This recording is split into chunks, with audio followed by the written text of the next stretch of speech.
ইসলামী সবসময় থাকি। কেউ ঘাপটি মেরে বসে থাকে, মাঝে মাঝে কচ্ছপের মতো মাথা বাইর করে, আবার সুযোগ পাইলে অসুবিধা ঠিক মতো মাথাটা আবার ভিতরে ঢুকে ফেলে। আছে না নাই? এখনো কিন্তু ওই ধরনের ষড়যন্ত্র চলছে। পার্শ্ববর্তী দেশের থেকে ষড়যন্ত্রের কল কাটি নাড়তেছে, ঠিক না বেঠি? আর দেখেন এখানে তাফসীরুল কোরআন মাহফিল হয় এবং ইসলামী সম্মেলন হয়, বিশেষভাবে সিরাত পরিষদের পক্ষ থেকে এই মাহফিলে, এই মাঠে অনেকবার এই ধরনের সমাবেশ হয়। সমাবেশ করতে গেলে আশেপাশের মানুষের যে উৎসাহ থাকা দরকার, যে আগ্রহ থাকার দরকার, সেটা দেখা যায় না। কতবার করে বলা হইতেছে খেলাধুলা বন্ধ করি, খেলাধুলা কিন্তু চলতে আছে।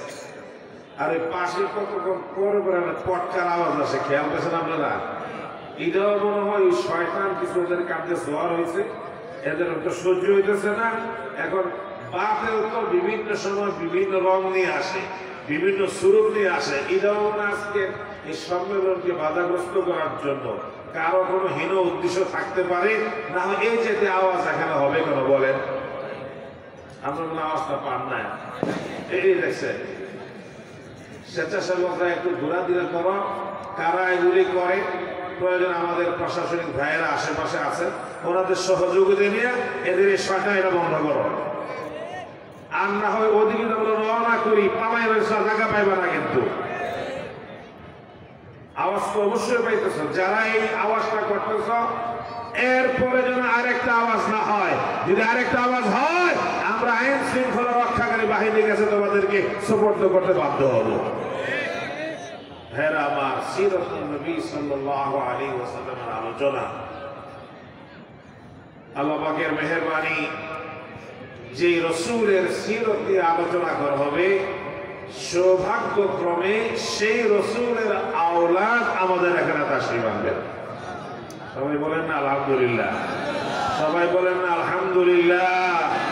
আওলাদে রাসূলের চেহারা দেখা, তাদের সংস্পর্শে এবং তাদের সান্নিধ্যে যেতে পারা এবং তাদের জবান থেকে মূল্যবান কথা শুনতে পারা সৌভাগ্যের ব্যাপার।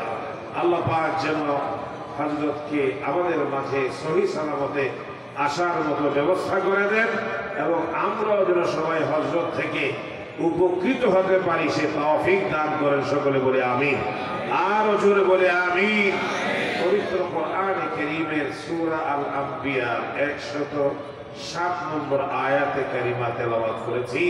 আল্লাহ রাব্বুল আলামিন বলছেন, ওয়া আরসালনাকা ইল্লা রাহমাতাল লিল আলামিন। হে নবী, আপনাকে আমি বিশ্ববাসীর জন্য রহমত হিসাবে, দয়া হিসাবে প্রেরণ করেছি। সুবহানাল্লাহ। তিনি যে কেমন নরম ছিলেন, আর যারা নরম হয়, নম্র হয়, ভদ্র হয়, শান্তশিষ্ট হয়, এদের ব্যাপারে হযরত মুফতি সাহেব আল্লামা মুফতি দেলোয়ার হোসেন সাহেব সংক্ষেপে গুরুত্বপূর্ণ কথা বলে গেছে। নরম যে হবে, হাদিসে আসছে সব জায়গায় সর্বস্তরে তোমরা যেন নম্র হও, ভদ্র হও, সভ্য হও, শান্ত হও। যেটা স্লোগান অমুসলিমদের পক্ষ থেকে আসে, ইসলামের কথা শুনলে আমরা অস্ত্রের ঝনঝনানি শুনি, রক্তের গন্ধ দেখি, তরবারির আঘাত দেখি। এটা ইসলাম সম্পর্কে না জানা, অজ্ঞতা আর মূর্খতার কারণে বলে থাকে। অথচ ইসলাম হলো শান্তির বিধান, শান্তির ধর্ম। ইসলাম শান্তি শিখায়, সাম্য শিখায়, সম্প্রীতি শিখায়, মানুষে মানুষে ভ্রাতৃত্ব বন্ধন শিখায়, মানুষ মানুষকে আপন করা শিখায়। আমাদের স্লোগান হলো, ইসলাম তরবারির যুগে প্রতিষ্ঠিত হয় নাই, ইসলাম প্রতিষ্ঠিত হয়েছে শান্তি এবং উদারতায়। তায়েফের জমিনে দ্বীনের প্রচার করতে যে বাধাগ্রস্ত হলেন, চতুর্দিক থেকে কাফের মুশরিকরা ছোট্ট ছোট্ট বাচ্চাদেরকে পর্যন্ত লেলি দিয়েছে। পাথরের বৃষ্টি, পাথরের পর পাথর আল্লাহ রাসূলকে স্পর্শ করছে, জখম করছে, আহত করছে। বেহুশ হয়ে সেই জমিনে আল্লাহ রাসূল সাল্লাল্লাহু আলাইহি ওয়াসাল্লাম তিনবার বেহুশ হয়ে পড়ে গিয়েছিলেন। আল্লাহ পাকের পক্ষ থেকে রহমতের ফেরেশতা পাহাড় যারা নিয়ন্ত্রণ করতে পারেন, দুনিয়ার অনেক নিজাম পরিবর্তন করতে পারেন, এই পাহাড়ের ফেরেশতারা এসে আবেদন করলেন, ইয়া রাসূলুল্লাহ, ইয়া হাবিবাল্লাহ, আপনার শরীরে মশা মাছি বসা পর্যন্ত হারাম, আর আপনাকে তারা এমন নির্দয় এবং নির্মম ভাবে জখম করেছে, আহত করেছে, আঘাত করে রক্তাক্ত করে দিয়েছে। আপনি যদি হুকুম দেন এই তায়েফবাসীকে মাটির সাথে মিশিয়ে দেওয়ার জন্য, ধুলার সাথে মিশিয়ে দেওয়ার জন্য আমরা এই দুই পাহাড়ের সংঘর্ষ সৃষ্টি করতে পারি। এই পাহাড়ের সংঘর্ষে এই জালেম এবং স্বৈরাচারেরা, এই অমুসলিমরা মাটির সাথে বালু হয়ে মিশে যাবে, তাদের কোনো নাম নিশানা পর্যন্ত থাকবে না। আল্লাহর হাবিব হযরত মুহাম্মদ রাসূলুল্লাহ সাল্লাল্লাহু আলাইহি ওয়াসাল্লাম অত্যন্ত শান্তভাবে বললেন, ফেরেশতারা, আমাকে আল্লাহ রাব্বুল আলামিন শাস্তি দেওয়ার জন্য দুনিয়ায় পাঠান নাই, রাগ গোসা করার জন্য পাঠান নাই, আমাকে তো তিনি রব্বুল আলামিন করে পাঠিয়েছেন। আল্লাহ রাব্বুল আলামিন নিজের নামের সাথে রব্বুল আলামিন বলেছেন, আর রাসূলের নামের সাথে রাহমাতুল লিল আলামিন বলেছেন। সুবহানাল্লাহ। আল্লাহ রাব্বুল আলামিন আসমান এবং জমিনের মধ্যে, উপরে এবং নিচে আর মাঝখানে যত প্রকারের মাখলুকাত আছে সব কিছুর জন্য, যত দিনের এবং যত সময়ের জন্য রব্বুল আলামিন আমাদের রাসূল ঠিক তত দিনের জন্য, ততটুকু সময়ের জন্য, আর সব কিছুর জন্য হলেন রাহমাতুল লিল আলামিন। সুতরাং আমার এই টাইটেলের সাথে তোমরা যে প্রস্তাব নিয়ে এসেছো এর সাথে কোনো মিল নাই। রক্তগুলো ঝরতেছে, রক্তগুলো মাটিতে পড়বে, আল্লাহ রাসূলের এক ফোঁটা রক্ত যেন মাটিতে স্পর্শ করতে না পারে, নিজের রুমাল মুবারক দিয়ে রক্তগুলো মুছে নিচ্ছেন। জিজ্ঞেস করা হলো, ইয়া রাসূলুল্লাহ, রক্তগুলো আপনি মাটিতে পড়তে দেন না, মুছে নিচ্ছেন, কারণটা কি? শান্তভাবে জবাব দিলেন, তোমরা জানো না আমার রক্তের মর্যাদা কত বেশি, আমার রক্তকে আল্লাহ পাক কতটুকু মর্যাদা দেন। এই রক্ত যদি তায়েফের মাটিতে পড়ে, তায়েফের জমি তামা হয়ে যাবে, কিয়ামত পর্যন্ত এই তায়েফের মধ্যে কোনো ফসল উৎপন্ন হবে না। এই জন্য আমার রক্ত যেন তায়েফের মধ্যে পড়ে, তায়েফবাসী খাবারের রিজিকের মধ্যে সংকীর্ণতায় পড়ে, এই ধরনের সমস্যা যদি না হয়, সেই জন্য আমি আমার রক্তগুলো মুছে নিচ্ছি। আজকে তারা আমাকে চিনে না, এমন একটা সময় আসবে তারা আমাকে পাওয়ার জন্য আফসোস করবে, হায় হুতাশ করবে। এমন একটা সময় আসবে তায়েফবাসী আমার কদর বুঝে তারা মুসলমান হবে, তারা ঈমানদার হবে, জান্নাতি হবে। সেই জন্য আমি রক্ত যেন মাটিতে স্পর্শ করতে না পারে, আমার রুমাল দিয়ে রক্তগুলো মুছে নিচ্ছি। ইচ্ছে করলে বদদুয়া করে সব ধ্বংস দিতে পারতেন, কিন্তু করেন না। এটাকে আবার একদম পুঁজি বানাইছে। ইসলাম শান্তির ধর্ম, মারামারি কাটাকাটি নাই, কারো কোনো গালমন্দ নাই। আঙ্গ দেশের হুজুররা কোরআন হাদিস বুঝানা লাকুম দীনুকুম ওয়ালিয়া দিন, লা ইকরাহা ফিদ্দীন। আঙ্গ হুজুররা কোরআন হাদিসের অপব্যাখ্যা করে ধর্ম ব্যবসা করে। এরকম আলোচনা আছে না নাই? আছে না নাই? ওরা লুটতরাজ করে, গুম করে, খুন করে, আয়না ঘর বানাইয়া আলেম ওলামা এবং বিরোধী পার্টিকে শায়েস্তা করে। আর ইসলামের উপরে, নবী রাসূলের উপরে, দ্বীন শরীয়তের উপরে, কোরআনের উপরে আঘাত আসে, আমরা তাদের প্রতিবাদ করতে গেলে তখন তারা আপত্তি করে। আমাদেরকে বলে ধর্ম ব্যবসায়ী, আমরা ধর্ম ব্যবসায়ী নই, আমরা জন্ম থেকে মৃত্যু পর্যন্ত ইলমের সাথে ধর্মের সাথে আছি। তোমরা যারা গুম করো, খুন করো, হয়রান করো, দুর্নীতি করো, লুটতরাজ করো, জুলুম করো, অত্যাচার করো, আর নির্বাচন আসলে মাথায় পট্টি বাঁধো, মাথায় টুপি দিয়ে হাত তুলে বয়ে থাকো, হাতের মধ্যে তসবি লাগাও, তোমরাই হলে এক নম্বরের ধর্ম ব্যবসায়ী।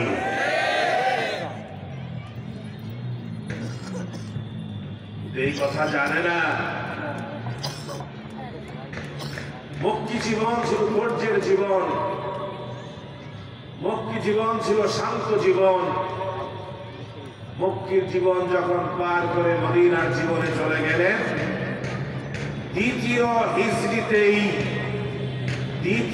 হিজরিতেই জিহাদের আয়াত নাজিল হয়েছে। সেই আয়াত নাজিল হওয়ার পর মুসলমানরা কোনদিন আগ বাড়ায় জিহাদ করতে যান নাই। কাফেরদের পক্ষ থেকে আঘাত এসেছে, কাফেরদের পক্ষ থেকে মহড়া দেওয়া হয়েছে, কাফেরদের পক্ষ থেকে ষড়যন্ত্র করা হয়েছে, কাফেরের পক্ষ থেকে বিভিন্ন হয়রান করা হয়েছে, কাফেরদের পক্ষ থেকে যুদ্ধের ঝঞ্ঝানি এবং যুদ্ধের ঘোষণা দিয়ে অগ্রসর হয়েছে। মুসলমানরা শুধু সেটাকে প্রতিহত করেছে, প্রতিবাদ করেছে। ওই প্রতিহত করতে যে যুদ্ধ লেগে গেছে, আল্লাহ রাসূল কাউকে বদদুয়া দেন নাই, সেটাও যেমন ঠিক। মদিনার জীবনে যে তিনি ২৭টা যুদ্ধে অংশগ্রহণ করেছেন, সেটাও ঠিক। শুধু ইসলাম দোয়া করবে আর আপনার মাথায় হাত গুলাবে আর দ্বীনের দাওয়াত দেবে, সেটার মধ্যে সীমাবদ্ধ নয়। প্রয়োজনে আপনি যদি ইসলামের উপরে আঘাত করেন, আপনি যদি মুসলমানদের উপরে স্বার্থ সংশ্লিষ্ট বিষয়ে আপনি হস্তক্ষেপ করেন, আপনি যদি মসজিদ মাদ্রাসা নিয়ে ষড়যন্ত্র করেন, আপনি যদি আলেম ওলামাদের কিনা ষড়যন্ত্র করেন, আপনি যদি কোরআনের আইন নিয়ে ষড়যন্ত্র করেন, আপনি যদি হেফাজতকে নিয়ে কথা বলেন, আপনি যদি ওলামায়ে কেরামদের কিনা কথা বলেন, ওলামায়ে কেরাম তখন প্রতিবাদ করার জন্য মাঠে ময়দানে নামার জন্য প্রস্তুত। জোরে বলে ঠিক না বেঠিক? মুসলমানদের সিফাত বলেছেন আল্লাহ রাসূলের মেহনতে যারা সাহাবী হওয়ার জন্য সৌভাগ্য অর্জন করতে পেরেছেন, সূরা আল ফাতহের মধ্যে আল্লাহ পাক বলছেন, মুহাম্মাদুর রাসূলুল্লাহ ওয়াল্লাযীনা মা'হু আশিদ্দাউ আলাল কুফফারি রুহামাউ বাইনাহুম তারাহুম রুকআ ইলা আখিরিল আয়াত। হযরত মুহাম্মদুর রাসূলুল্লাহ সাল্লাল্লাহু আলাইহি ওয়াসাল্লাম এবং তার সাথে যারা ঈমান এনে সাহাবী হওয়ার সৌভাগ্য অর্জন করেছেন, বলছে তারা নিজেদের মধ্যে আপোষে আপোষে মুসলমানের উপর অত্যন্ত সদয়, আর কাফের মুশরিকদের ব্যাপারে কঠোর। মুসলমানদের স্বার্থ রক্ষার জন্য, এক ভাইয়ের সুখে সুখী হওয়ার জন্য, এক ভাইয়ের দুঃখে দুঃখী হওয়ার জন্য পাশে দাঁড়াইতে যেমন তারা পিছপা হয় না। কোন মুসলমান যদি কোন জায়গায় আক্রান্ত হয়, চাই সে যেই দেশে হোক না কেন, সে চাই রাখাইন মায়ানমারে হোক, আর যে আফগানিস্তানে হোক, আর চাই সে ফিলিস্তিনে হোক, মুসলমান যে দেশে দেশে বাস করে, এক জায়গায় মুসলমান যদি কাফের মুশরিক ইহুদি খ্রিস্টানদের আক্রান্ত হয়, সারা দেশের মুসলমানদের কাঁধে কাঁধ মিলে তাদেরকে সাহায্য করা এবং তাদেরকে পাশে দাঁড়ানোর মতো সবসময় সেই ঈমানি দায়িত্ব বহন করে তাদের পাশে দাঁড়ায়। এর একটা বাস্তব উদাহরণ হযরত আলী রাদিয়াল্লাহু তাআলা আনহু এবং হযরত মুআবিয়া রাদিয়াল্লাহু তাআলা আনহু, দুইজনের সাথে একটা বিরোধ হয়েছিল। যারা দাওরা হাদিস পড়েন, তারা কিতাবুল মাগাজিতে যারা তাফসীর পড়েন, তারা এইসব ব্যাপারে জানেন। তা ভুল বুঝাবুঝি ছিল। রোমানদের পক্ষ থেকে মুআবিয়া রাদিয়াল্লাহু তাআলা আনহুর কাছে তারা একজন দূত পাঠালো একটা চিঠি দিয়ে। সে চিঠির মধ্যে লেখা ছিল যে, আমরা শুনেছি হে আমির মুআবিয়া, আপনার সাথে আপনার ভাই আলী রাদিয়াল্লাহু তাআলা আনহু মন কষাকষি চলছে, আপনার সাথে যুদ্ধ এসব কিছু হইতেছে। যদি আপনি সম্মত হন, কিছু ফৌজ আপনার সাথে পাঠায় দেই, আপনি এই ফৌজ নিয়ে আলীর মোকাবেলা করবেন। আর ইরান অঞ্চলের, ফারেস অঞ্চলের বেশ কিছু অঞ্চল আপনার জন্য ক্ষমতা দিয়ে দেয়, আপনি এগুলি ভোগ করবেন, ব্যবহার করবেন, এখানে আপনি ক্ষমতা চালাবেন। আর আমাদের বাহিনী সহ, আপনার বাহিনী সহ আলীর মোকাবেলা করবেন। দুনিয়া এত সংকীর্ণ হয়ে যায় নাই যে আপনি কষ্ট করবেন, বরং আপনি তো একজন মজলুম মনে করি, তো আপনাকে আমরা সহযোগিতার জন্য প্রস্তাব দিলাম। আপনি যদি গ্রহণ করেন আমাদেরকে জানাবেন, আপনাকে সহযোগিতা করার জন্য আমরা রোমানরা সবসময়ের জন্য প্রস্তুত। এই অমুসলিমরা কিন্তু এগুলি করে, মুসলমানের মধ্যে লাগাই দিয়া সহযোগিতার নাম দিয়া মুসলমানদেরকে পার্থক্য করে দেয়, আলাদা করে দেয়, কলহদ্বন্দ্ব লাগাই দেয়, একতলাপ লাগাই দেয়। আর মানুষের না বুঝা সে অফার গ্রহণ করে, নিজেও ক্ষতিগ্রস্ত হয়, ইসলামের ক্ষতি হয়, মুসলমানদের স্বার্থ নষ্ট হয়। হযরত আলী রাদিয়াল্লাহু তাআলা আনহু এই অফার তো গ্রহণ করার কথা, এত বড় সুযোগ গ্রহণ তো করলেনই না, তিনি পাল্টা রোমানদের রাষ্ট্রপ্রধানের কাছে এই বলে চিঠি পাঠাইলেন, হে লাল কুত্তার সন্তানেরা শুনে রাখ। সুবহানাল্লাহ বলেন না? এই লাল কুত্তার সন্তান শুনে রাখ, তুমি আগুন লাগছে ঘরে আলু পোড়া দেওয়ার জন্য আইতাছো। শুনে রেখো, আমি মুসলমান, হযরত আলী তিনিও মুসলমান, আমি সাহাবী, হযরত আলীও সাহাবী, আমাদের সাথে অভ্যন্তরীণ কোন্দল হতে পারে, তাই বলে এই বিষয়ে তোমার নাক গলানোর কোনো অধিকার নাই। এবং শুনে রাখো, যদি তুমি আমার সাহায্য করার জন্য, আলীর বিপক্ষে মোকাবেলা করার জন্য সৈন্য পাঠাও, মনে রাখো আলীর পক্ষ থেকে যখন মোকাবেলা হবে, আলীর পক্ষ থেকে তোমাদের দিকে যে তীরটা যাবে, সেই প্রথম তীরটা আমি মুআবিয়ার পক্ষ থেকে যাবে। আমি থাকবো না, আমি তখন আলীর নেতৃত্বে তোমাদের মোকাবেলা করার জন্য রাস্তায় দাঁড়ায় যাব। এই হলো মুসলমান, এই হলো ঈমান, এই হলো নবী সাহাবীর বৈশিষ্ট্য। বর্তমান সময়ে আপনারা দেখতেছেন, দাওয়াত ও তাবলীগ নামে যেই একটা ফিতনা সৃষ্টি হয়ে আছে, এটার মূল শুধু সাপ যে তাই নয়, এটার গোড়া কিন্তু আরো অনেক দূরে। আগের স্বরাষ্ট্রমন্ত্রী নিজে বলছেন, ধর্মমন্ত্রী নিজে বলছেন, এরা ইহুদির লোক, এদের কাছে ইহুদিদের থেকে টাকা আসে। তারা যে এই দ্বন্দ্ব সৃষ্টি করছে, বাহিরে বাহিরে বলে আমরা আপোষে চলতে চাই, কিন্তু কথা শুনবেন, মুসলমানের বিরোধ হলে, ধর্মীয় বিষয়ের বিরোধ হলে সেটা সহজে নিষ্পত্তি করা যায়। আকীদার বিষয়ে যখন কেউ গোমরা হয়ে যায়, বাতিল হয়ে যায়, তার সাথে আপোষ করার কোনো সুযোগ নাই। দাওয়াত ও তাবলীগের মেহনত শুরাই নিজামে আলেমদের তত্ত্বাবধানে চলবে। সাদিয়ানি ফিতনাওয়ালাদের বাংলাদেশে কোনো জায়গা হবে না, সাদিয়ানি ফিতনার কাকরালে জায়গা হবে না, সাদিয়ানি ফিতনাদের টঙ্গীর মাঠে জায়গা হবে না। টঙ্গী, কাকরাইল ওলামাদের তত্ত্বাবধানে আলেমী শুরার মাথা হাতে পরিচালিত হবে, এর বিকল্প আমরা চাই না। সাথে বাংলাদেশে আনার জন্য দুঃস্বপ্ন দেখছ, বাংলাদেশের তাওহীদি জনতা জাগ্রত আছে। আজ হোক কাল হোক, যেদিনে ষড়যন্ত্র করো, সাদের কদম বাংলাদেশে পড়তে দেওয়া হবে না। তারা বলছে কিভাবে আনতে হয় আমরা জানি, আর আমরা বলছি কিভাবে তাড়াইতে হয় সেটাও আমরা জানি। তারাইছি না 18 সালে, প্রস্তুত থাকো।